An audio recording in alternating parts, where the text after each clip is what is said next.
In this video, we are going to look at the graph of tan of x. So as per usual, we're gonna fold out the unit circle.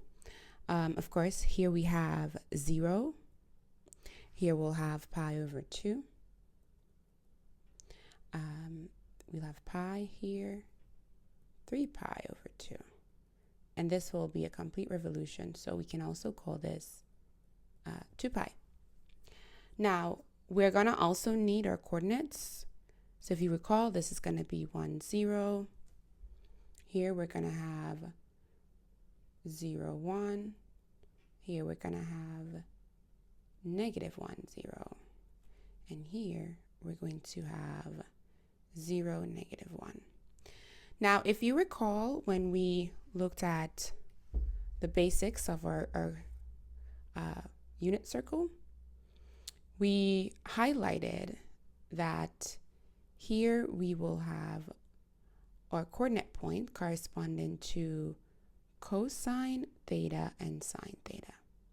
Now, what's going to be important when we're graphing tan, we need to recall that tan is, right, tan of x is actually sine x divided by cosine x. And we saw that when we looked at the unit circle. Now, this is going to be important when we're graphing, right? When we're folding out the unit circle. So for instance, let's say we're using the points that we used before. So let's say we're using this pi over 2, pi, 3 pi over 2, and 2 pi. Okay. So when we are at 0, right, notice what's happening here. We have sine, so let's say we're at 0, right, 0 radians. Well, sine x over cosine x, well, that's going to be, so my sine is 0 divided by my cosine is 1. So at 0, I'm going to be at 0, okay? Now, when we're at pi over 2, so you do this if you're trying to figure out what it's going to look like, right? So when we're at pi over 2, we're still doing sine over cosine. But at pi over 2, notice sine is 1 and cosine is 0. But recall, here we cannot what? We cannot divide by 0. So here it's undefined. In other words, we're going to say we have an asymptote. And so if you're familiar, an asymptote is a point or a where your graph does not touch. So in other words, the graph will not touch anywhere for the line y equals or x equals pi over 2. Now, in this instance, we have an asymptote here. We use a red line to represent that. So it means that this tan graph will not touch that line. Now, we can go a little bit step further. So let's keep going to see, well, what we're going to get for when we get to pi. Okay, so when we get to pi, what happens? Well, we have what? Not that. When we get to 0, this is what we're going to have. When we get to pi, this is what we're going to have. And so my sine is 0 and my cosine is negative 1. So we are going to be at 0 again, right? Now, we can keep doing this. And what you're going to notice here, so if you go back to 3 pi, so if we go back to 3 pi over 2, okay, what we're going to get, and that's going to be here. So sine is negative 1 divided by, again, 0, right? But we know we cannot divide by 0. So in other words, we have another, so this is undefined. So we have another vertical asymptote here.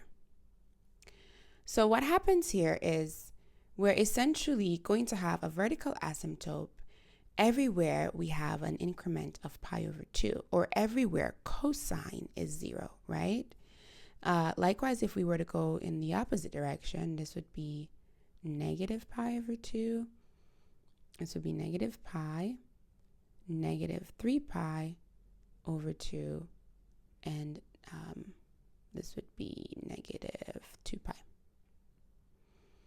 Right? And so we're going to still have a vertical asymptote at pi over 2, negative pi over 2 rather, as well as negative 3 pi over 2. So when we find that we're graphing tan, cotangent, cosecant, and secant, there's gonna be a very important aspect of our graph, which is our asymptote. So that's gonna be an introduced new aspect of our graph when we're graphing it. Now, of course, we cannot fill these in just looking at the unit circle. We cannot fill the points in. All we know is that the graph is supposed to go through these points in increments of pi, right? But if you were to fill this in, now remember, even though we're at 0, we have other values that are on the unit circle. Of course, we highlight a few. We highlight pi over 6, pi over 4, and those things, but there are other values on unit circle. So if we were to fill this in, so for instance, let's say we wanted to do, let's say that x be equal to, let's say x is 1.3, right?